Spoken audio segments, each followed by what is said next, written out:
Hi, I'm Lawrence, and I work at Fox&Bear as CRO and Analytics Manager.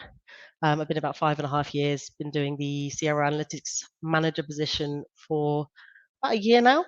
And in that year, we've had the wonderful Google turn around and give us Google Analytics 4.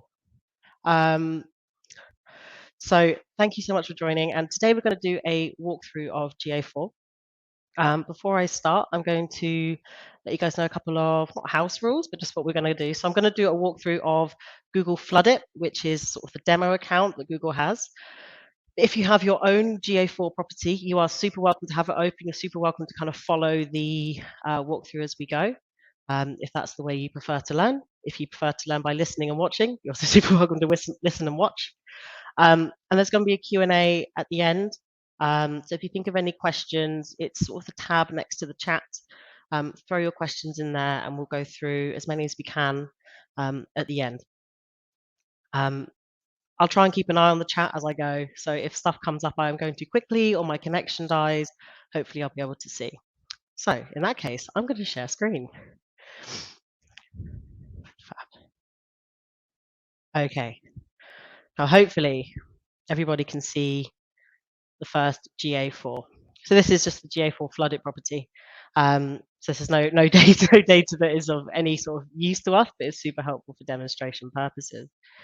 So here we have sort of the home screen. So the home screen just shows a couple of snapshot bits of data, basically last 7 days of users, new users, average engagement time. We're going to talk about a couple of the new metrics in GA4 because average engagement time is one of them. And total revenue for an e-commerce platform like the Google Flood It, that is one of the most important KPIs for them to be monitoring. And there's a few other things in here too. To be fair, don't really use the home that much in my day-to-day. There isn't too much to kind of cover here because it's quite restricted to last 7 days, so you can change it here if you want to get a quick idea. I think getting into the reports and getting under the hood of GA4 is a bit more important than looking at a quick snapshot. But if you need them, that's where they are. So the reports is where we're going to spend most of our time. Now, if you have your own GA4 open next to you, you'll probably notice that this reporting looks a little bit different. One of the nice things we have in GA4 now is I don't have it as I'm not an admin to this account, but you can actually create a library of different reports built into your reporting system. So if you wanted to have some specific reports for things like visualizations around mobile versus desktop or time of day or things like that, you can build those straight in here. The ones that you will be seeing are your snapshot, report snapshot, which is very similar to your homepage, your real-time data, your life cycle, and your user. App developer and games reporting are ones that the Flood It account have created. So I'm not going to go into detail with those because I don't think they're going to be super relevant for our conversation today, unless, of course, there is someone from Google here and wants to talk about them. But I doubt that. So here you can see the real-time report. If you're familiar with Universal Analytics, you would have seen this real-time report before. Slightly nicer visualizations now, quite like these kind of glowing blobs of showing where people are. And you've got, sort of breakdown of users in the last 30 minutes or so and what they're doing on your site. Again, I don't use the real-time report too much except for when I'm bug testing. But it is helpful to know what's happening on your site right now, especially if you're about to roll out some kind of big development change. You might want to know how many people that might be affecting at this minute. Or say your site was having some kind of error on some pages. This would be a good way of working out who that's impacting. This is where we start getting to slightly more fruitful analysis. So when I was talking to the Fox&Bear team about the reports that we all use on a regular basis, one of the most used ones was the default channel acquisition report. And all of that data is now in this nice acquisition chunk in GA4. So on the overview, quite similar to the overview in Universal Analytics, to be honest, I'm just going to select a slightly longer date range so we can really get an idea of what's going on. A couple of months there. You can see kind of the overall users. There was a big spike around the 5th of July. Interesting. I wonder what channel that was from, where they were in terms of the world and where they came from in terms of the web. One nice thing about GA4 is that these widgets are actually fully customizable. I don't think I have admin access on this, but we can always have a look in the Fox&Bear account if we get time towards the end on how to edit some of these reports. You can effectively swap the order of the widgets or take some out that aren't useful for you or add more in that are. But the most useful reports that we found so far are these user acquisition and traffic acquisition reports. And these are the closest things we have to the default channel acquisition report available in Universal Analytics. So I'm just going to expand that out so we can actually see a little bit more of this data. So we can see the trend line going over time, and it looks like that spike in traffic was direct. That happened around the 5th of July. In fact, direct seems to be most of Floodit's traffic, which is probably because it's primarily an app. Here we can see all of the different default channel groupings. And there's something really important to bear in mind with GA4 over Universal Analytics. So in Universal Analytics, we had the ability to create custom default channel groupings, which is a really nice, powerful bit of kit, especially for clients who maybe had unusual marketing activity. By unusual, I mean things like QR codes or different kinds of affiliate programs or partner websites that they wanted to pull out specifically. Really annoyingly, in Universal GA4, those are all preset and they cannot be edited. If you want to know what ones there are, if you search GA4 default channel grouping, you get this really helpful page from Google itself, which tells you all of the different channels, so paid search, paid video, display, blah, blah, blah, all the way down, and how they're all created using source medium UTMs, which is a very nice, quick way of having a look at everything that's going on in terms of the change. However, if you have any doubt, if you're a pre-existing client, you are super welcome to talk to us about UTM source mediums. In fact, I will actually quickly explain this. So a UTM is something you put on the end of a URL, say foxandbear.co.uk $UTM_source equals Google. That would come into Google Analytics as Google as a source. You could then put a medium as CPC to be paid search or organic to be organic search. And that's sort of how you get these default channel groupings. So they're all preset now in GA4 and you cannot edit them. A bit annoying on my part, but does have its benefits in other ways. You're less likely to break something or start creating strange and unusual channel groupings, which can happen. And then we have some of these metrics. So new users, in the user acquisition report and traffic acquisition, it's all ordered by number of sessions. And engaged sessions and engagement rate and engaged sessions per user. This engagement rate sounds super vague when you first look at it. So I'll quickly explain what an engagement is considered. So an engagement is, or an engaged session, I should say, is any user who has visited 2 or more pages or completed 2 or more events, i.e. they've done something like click or scroll. And anyone who's completed a conversion or anyone who stayed on the website for more than 10 seconds. This is a really, really different metric to what we had before in Universal Analytics. And I think one of the things where GA4 really excels is it gives us this more real idea of an engaged user. So previously we had something called bounce rate in Universal Analytics, which is now available in GA4. I haven't really looked at it very much in many of my reports simply because I love this engagement rate metric so much more. With bounce rate, it was very dependent on how your website was set up to track users. So how it was measured is somebody visits a web page, they send a page view event to Google Analytics, and if they didn't do anything else that triggered an event in Universal Analytics, they would be considered a bounce. Now, that could mean that somebody was scrolling all the way down to the bottom of your page. It could mean that they were clicking on links. It could mean that they were, opening up modal boxes. They were super, super actually engaged with your content. If they didn't fire that second event, they were going to be considered a bounce, which Universal Analytics considered a bad thing. With GA4, because you can track scrolling, because it tracks clicks automatically, we don't get that lost traffic as such. An engaged user is actually probably someone who's quite engaged.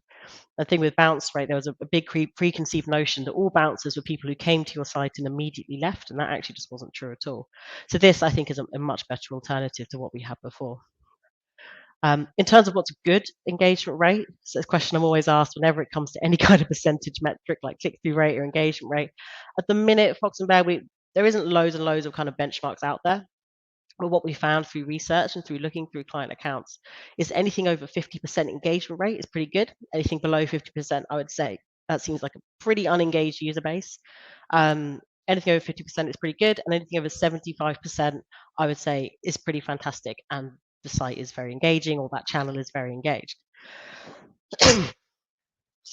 And then we go into average engagement time. So probably can guess what that means. It's this amount of time that a user has been engaged on a web page for, but it's very, very different to session duration, which is something that we saw before in Universal Analytics or time on page. As with bounce rate being measured by these quite static page views that came into Universal Analytics, session duration Universal Analytics was measured by the time difference between different page views. So if you stayed on a web page for 2 minutes and went to another one and stayed for another 2 minutes and then left, you would actually only consider that first 2 minutes, that difference between the page views. GA4's tracking software is a little bit more intelligent and kind of monitors how long someone's actually active on the page for. It has a built-in timer, I believe, so that we can actually see how long somebody's engaged on that site for. If they stop being engaged, if they stop clicking and scrolling and doing all the nice things we want them to do, then they kind of drop off. So you no longer have that concern of, oh, that's probably someone just had that in their browser open for 20 minutes and wasn't actually looking at it at all. We don't get that anymore. We don't have that kind of concern. So we're really chuffed with, I'm really chuffed with how this engagement metrics are being laid out. Events, I think, is one of the next things we really need to talk about with GA4 and what these events are. The main difference between Universal Analytics and GA4 is that instead of having this kind of page view by page view by page view model, it's all measured by events. And we'll see some of the events in specific reports within here. These, you can see the number of events that people are here looking at, and you can filter them down. So the Floodit account has absolutely loads and loads and loads of events built into it. But say we just wanted to see the number of, let's say, level starts. I think Floodit might also be a game. You can see the number of level starts by different channels here. But ultimately, what you're probably worried about is conversions. We're worried about conversions. That is why we're here, isn't it? So GA4, you have to set up your conversion tracking like you would for any other analytics property, whether that's Facebook or Universal Analytics. Oh, they don't have purchase set up. That's embarrassing. In-app purchase, let's try that. And of course, these conversions could have values attached to them. So these are the purchases that are being made in floodlights, 22 from direct in the last 2 months-ish. We'll talk about how to see how your conversions are set up and what these are like a little bit later in this demonstration. But for now, I'll keep going back through the reports and we'll talk about events as well. So traffic acquisition, very similar to user acquisition. In fact, I'll say very, very, very similar to user acquisition, except it's much more monitored on sessions as opposed to kind of individual users. So you're not looking at the number of new users who come to site, you're looking at the number of just straight up users. So if your stakeholder wants to know how many hits the site has had or how many individual people have looked at the site in the last month, this is probably the data you need. And the headings here are exactly the same as what we just saw before, or very, very similar. Yep, you can see we've had total revenue, etc. down there. So just going to check the chat, all good. So we're going to move into engagement now and some of this data here. So I'm just going to let it load. So you see the overview showing me this last 30 minutes, which I don't find that helpful, but somebody else might.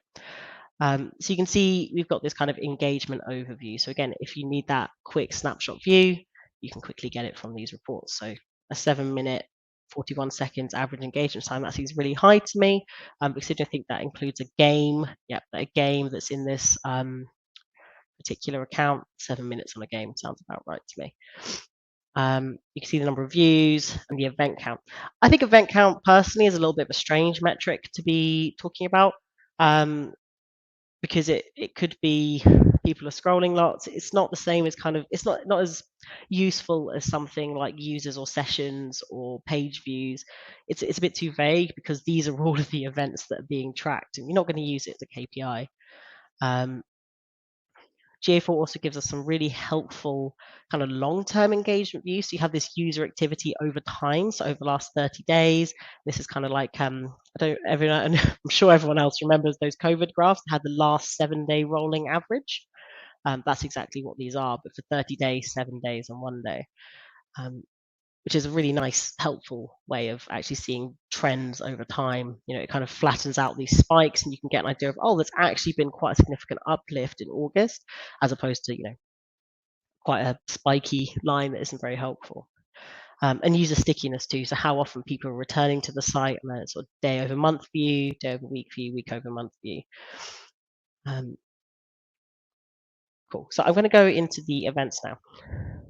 So keep talking about events. I keep mentioning these automatically collected events. Now, if you want to know what is automatically collected in GA4 without any additional setup that's built into the kind of base code as it comes, if you Google GA4 automatically collected events, you find this list. And this list is huge, absolutely enormous. And it's all of the events that GA4 collects without you having to set up any additional tracking code. You don't need any tag manager experience. You don't need any of that. You just pop this code in and it automatically tracks all of these. With some considerations of if your search, view search results, if that was slightly different to what Google Analytics is saying here, it might be a bit difficult. However, this can be, I think, a really helpful thing for the industry as a whole, is you no longer have to have people like me setting up click events for every single kind of outbound link click, or file download events for every single kind of file download. They're all kind of built in here. The ones that we've seen a lot in our client accounts are all the kind of typical page views, new session, new user ones, file downloads, so people downloading PDFs, very helpful for like B2B or leisure clients. People who have clicked on an outbound link click, the event for that is called click, and that's a very helpful one for leisure and tourism. Click also can include telephone number clicks and email clicks, which a lot of our lead generation clients like to track. What it doesn't include, annoyingly, is form completions by default. So any kind of lead generation form, so that needs to be set up as an additional event. And e-commerce needs to be set up as an additional event as well. So that'll be your view, product, your add to basket, and your purchase. The thing with GA4 is all of these events have quite strict naming convention, even the ones that you set up on a custom basis. And that's all lowercase with an underscore. It does look quite nice. I think it does keep things quite nice and uniform. But that's kind of effectively what we're dealing with here. Is there's a few things that need to be set up custom, but these are all of the automatically collected ones. If you're a client of ours, I've gone through and hopefully set up your GA4. I think there's only a couple left you haven't because we're on Shopify, but we're not going to talk about Shopify today because it's upsetting me. So here we can see all of these individual events and how they're going. So screen view is an app screen view, and that has the most events by far. Unsurprising, an app's involved in here. This visualization, which kind of tells you how many users versus how many events are occurring. So screen view has the most of users and the most events. And down here we have some slightly different metrics. And then you have the full list of event names, or the top 10 events, I think this is. We can add a few more rows to that. So 250. There you go. So you can see all of the events that are happening within the GA4 account. However, events are all fine and good. They're great for usability analysis. They're great for someone like me to look at, but they're probably not what your stakeholders really worried about. Your stakeholders worried about conversions. Now, the Floodit account has added a lot of conversions, including like a first open. I don't know if I would consider that a revenue driving conversion, but they clearly do.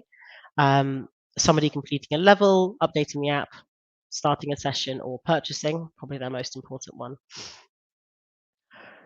So these individual conversions, you can drill them down quite nicely up here and see them over time. So there was a big spike on the 5th of July of people opening the app. I really want to know what happened there.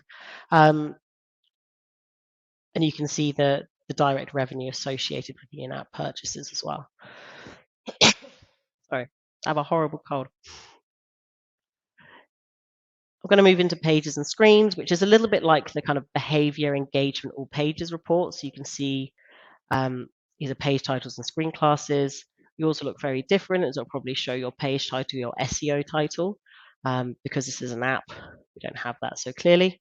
But let's see if I can get a content group up. I wonder if they've set these up. They haven't set these up. But yeah, you can see all of the different page titles. So if you wanted to find the engagement rate on a particular blog piece or how many hits your home pages have, that is where you would find this data. You'd find it in pages and screens. Bear in mind with some of the naming conventions, we're going, what is screens? Screens is an app-specific term. I don't think many of our clients have apps available, maybe one or two. But GA4 was originally designed to be a web and app analytics piece of software, so all in one place. It has, of course, since adapted since then to incorporate, all web and to be kind of Google's solution to a cookieless web, etc., etc. But for now, some of the namings include app quite heavily, which can be, I think, a little confusing for most end users who don't have an app. Fab. Now we get to monetization. So I know there's a lot of clients on here who don't have e-commerce. You might be lead generation. So bear with me while I explain through some of this. If you are an e-commerce client, sit tight. We're getting to where you need to be. Just we get into some slightly more e-commerce focused stuff. So you have this kind of total ad revenue, directly from paid search and paid social ads. Your total revenue. So we only had $81 in the last 2 months. You can see there's been a lot of purchase in the last couple of days, actually. How interesting. Yeah, and this is kind of the specific e-commerce style platforms. And again, these reports are editable. So I personally, if this was my client, would probably go through and take out some of these where they don't actually have order coupons or promotion names, where item names aren't pulling through. I'd maybe simplify it for the end user. But I think they've kept it all in place for demonstration purposes. E-commerce purchases are probably one of your key reports here. So if it's been set up correctly, which doesn't look like they have, you would get your item name and then views, add to basket, basket to view rate in e-commerce. So previously in Universal Analytics, to get that data, you really needed enhanced e-commerce to kind of see this drop off between products. Annoyingly, we can't see it in here anyway, but GA4, because it's so much more flexible with how it is tracking, is all of this stuff is built in now. So you can see not so much checkout drop-offs, but you can set those up, but you can see for particular products where they're getting lots and lots of views and maybe not so many purchases.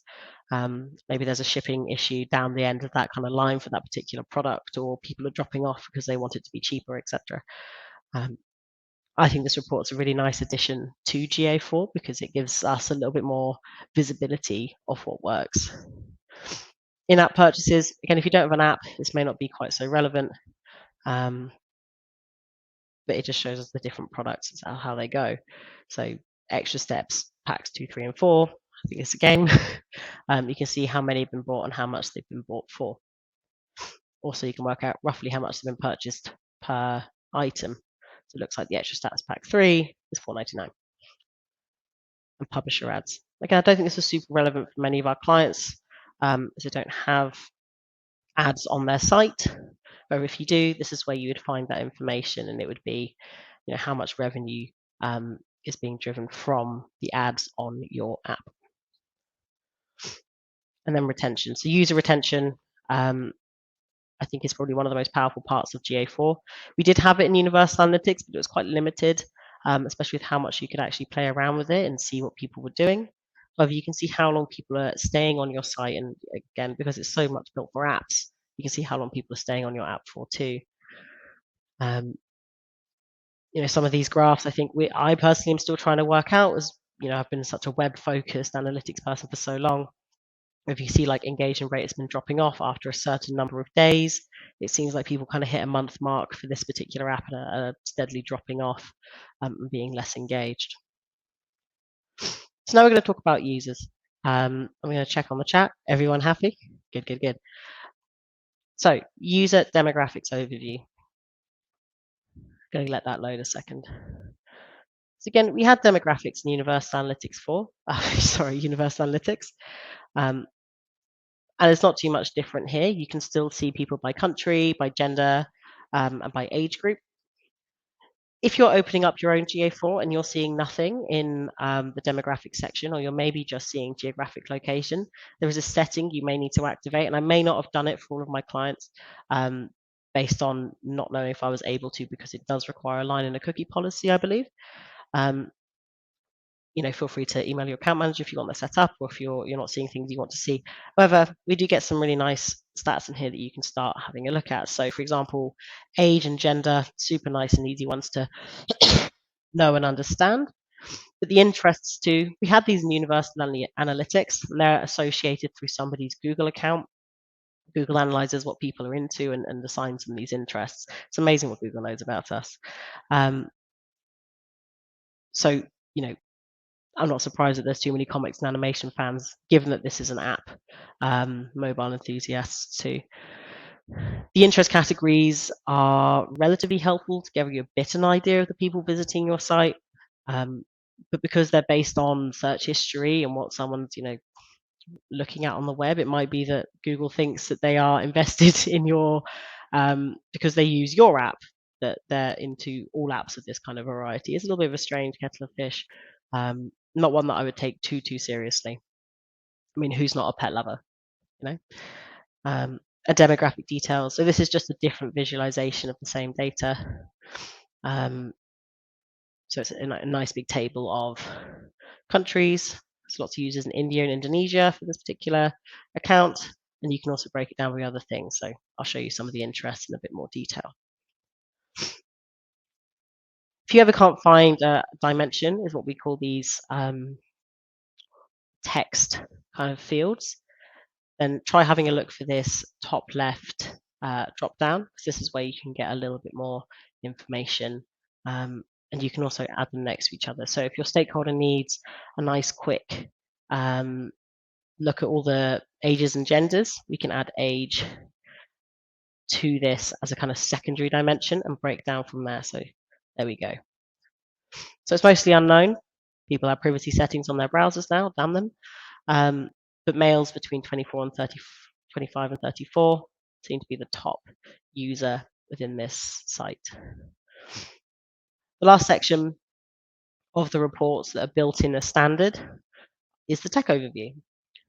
So tech overview includes your breakdown of mobile, desktop, and tablet, and also very interestingly in GA4 Smart TV. I keep seeing in some of my client reports. One second, just going to take a sip.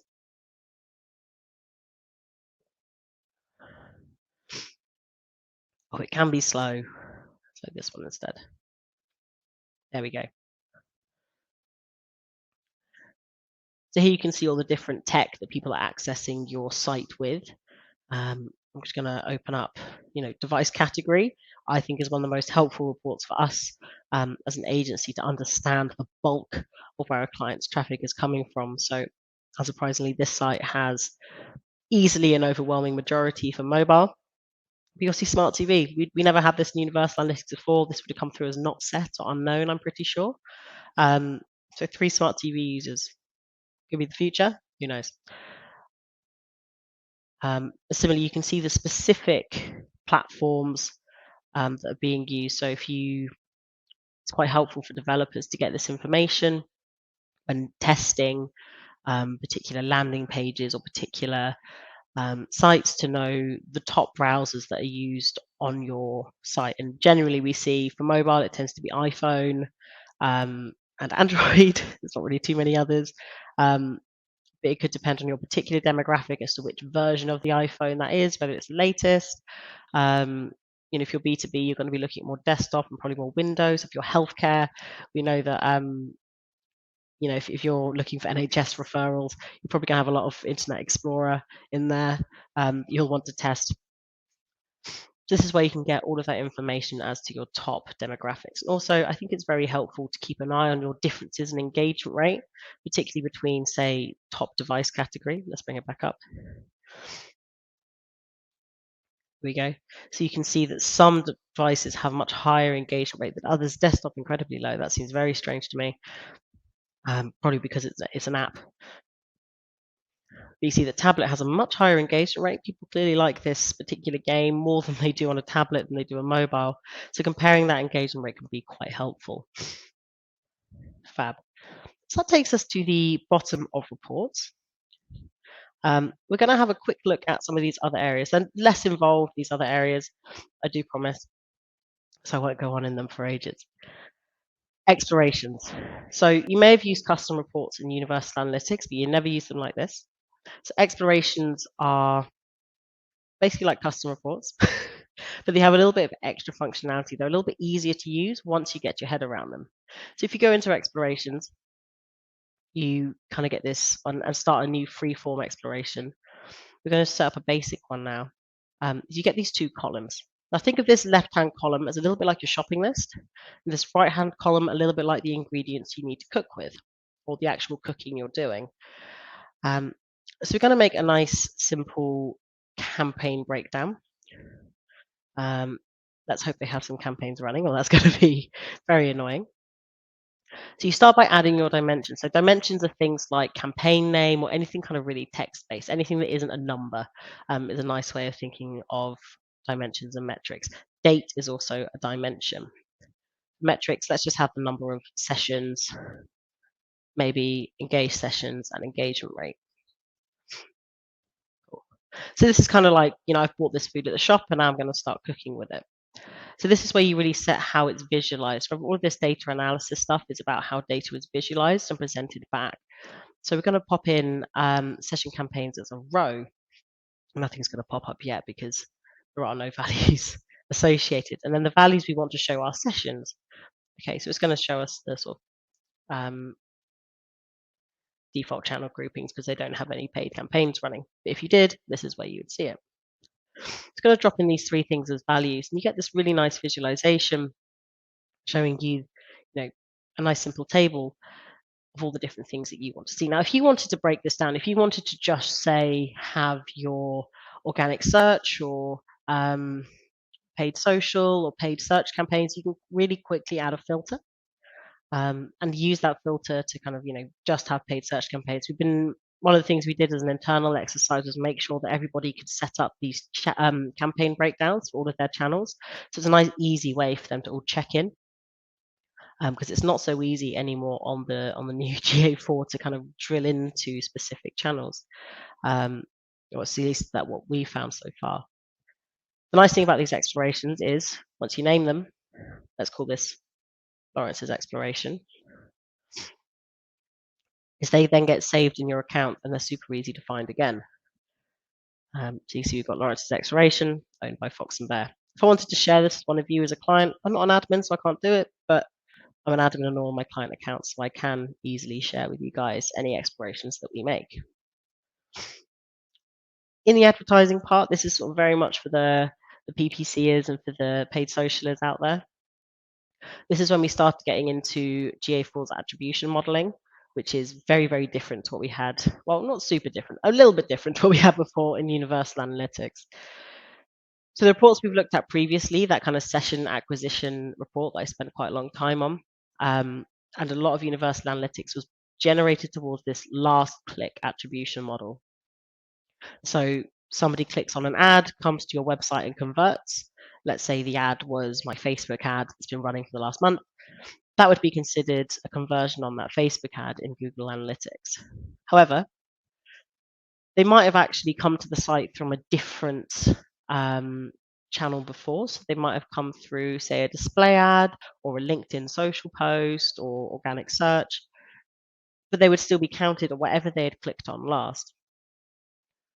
What GA4 is trying to do more and more is understand that user journeys don't just happen in one session. People don't make purchasing decisions based on one session.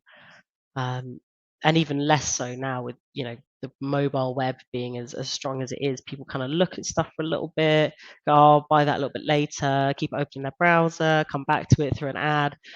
It's a lot more kind of flexible with how people buy now. People know your site will be there when they come back to it. Which is what I think conversion paths have been really, really helpful for us to have a look at. Now, a lot of these are going to say direct and unassigned because that's the way the Floodit account is set up. If you have enough data, you start seeing, various different things that people coming through. So some people have come through and made some purchases, looks like a couple of purchases at least, or some conversions through 2 paid search ads. You might see something like paid search, organic search. So they clicked on an ad once and then come through an organic search maybe a few days later.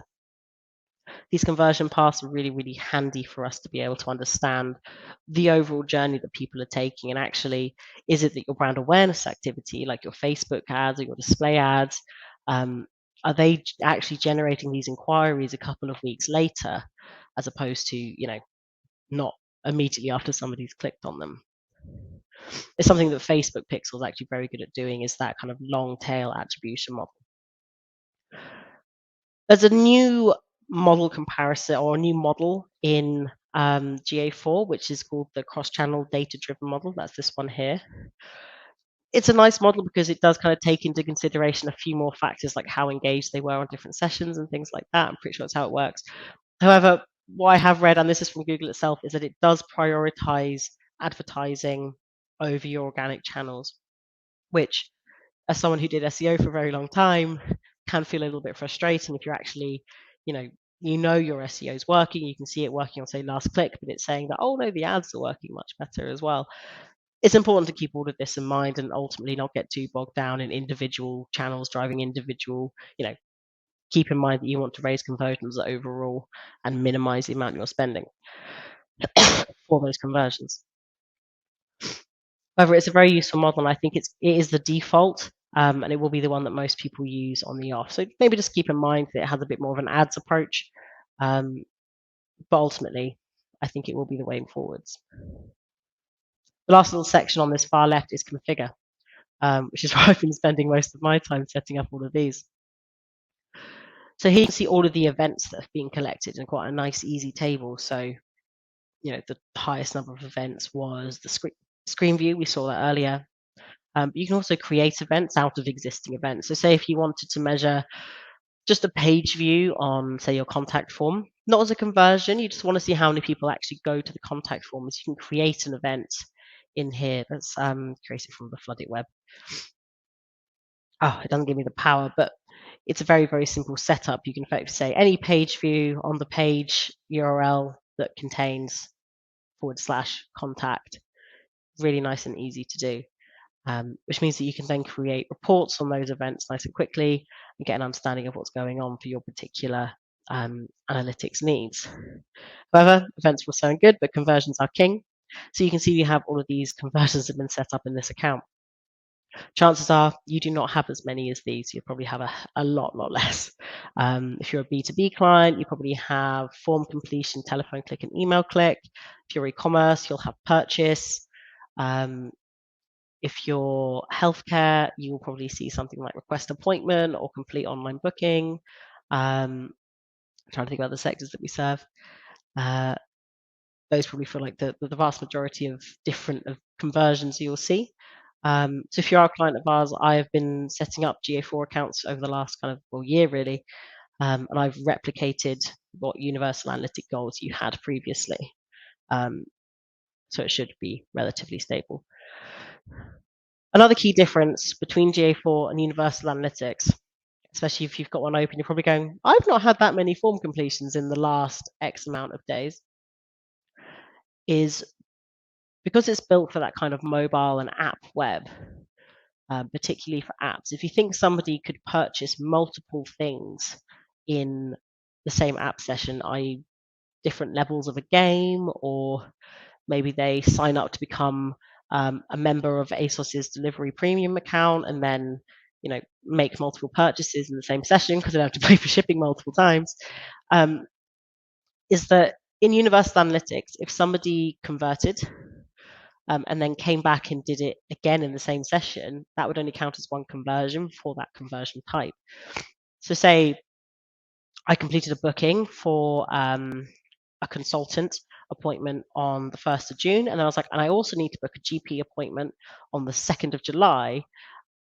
I did those both on the same day. I would only be counted as one conversion in Universal Analytics. What we're seeing in GA4 at the minute is that numbers for events like that seem very, very high.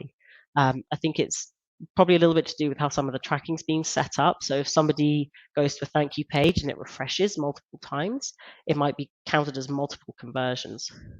One way of getting around this is, instead of looking at the number of conversions, is look at the total users who completed that conversion, which is what we're doing with all of our Data Studio reports at the minute.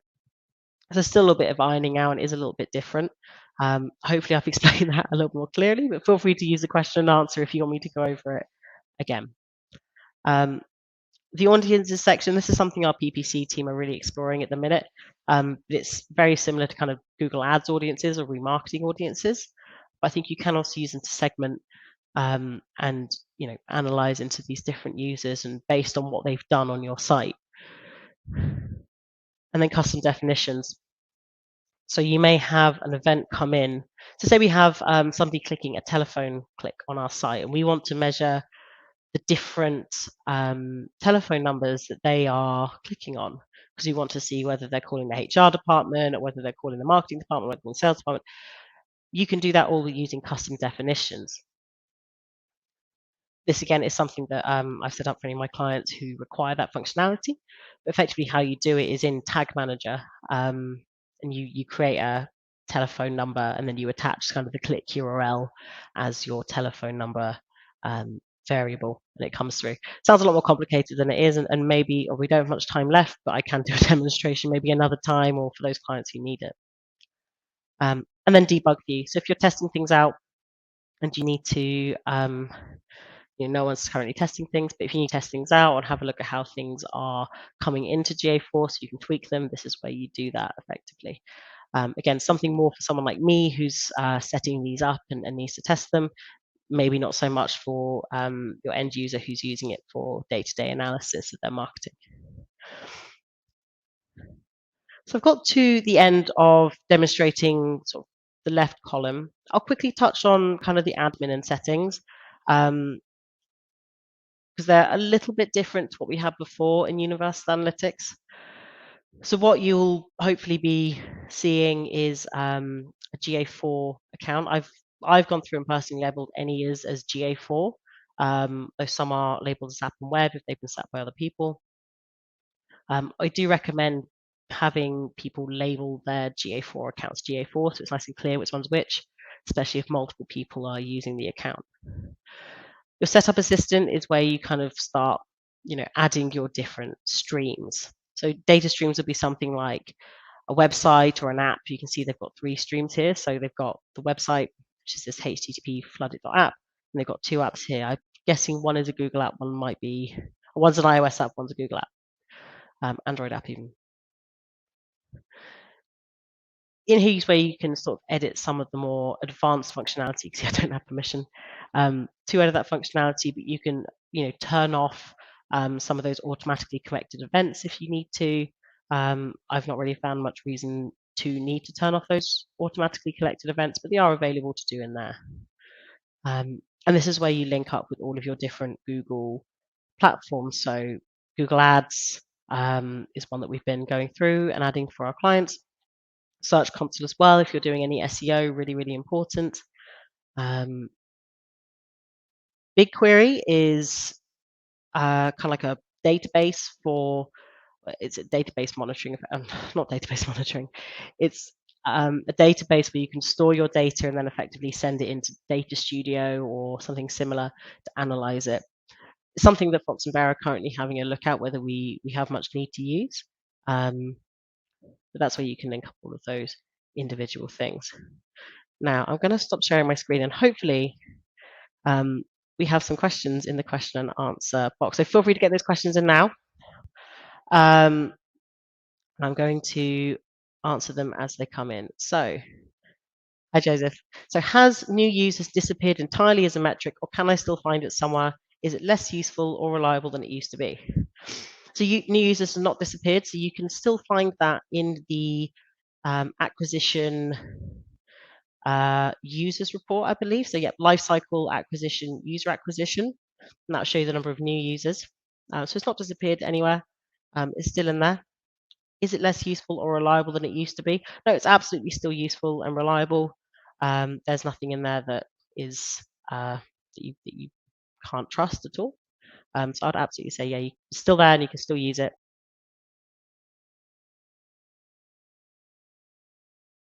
So the other question I've got from Dan is, what will happen to the data in the old Google Analytics? Here we are, let's come back up. So that data will still be available. So your previous data after the cutoff date of July 2023 should still be available in the old Google Analytics account. It may be that after that data, no new data is processed. So you can still use it for comparison or for analyzing things last year. However, we do recommend that people start looking at their GA4 to get an idea of that. But it'll be that any new data won't necessarily come in or be very accurate. Thank you for asking.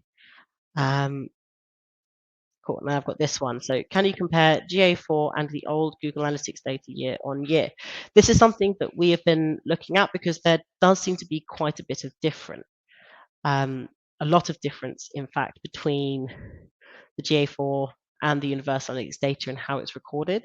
So the numbers won't be exact. And I think it's going to make it very difficult for that year-on-year comparison, which is why we've been working really hard to get all of our clients have a GA4 account so they can quickly get their year-on-year stats when it comes to July next year.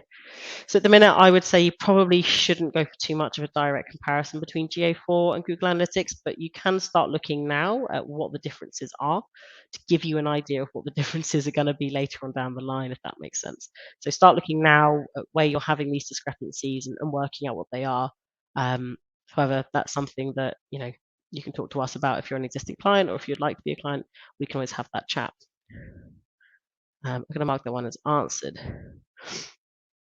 Great. Now, hopefully, I still have everybody on the call. We haven't lost everyone to technology.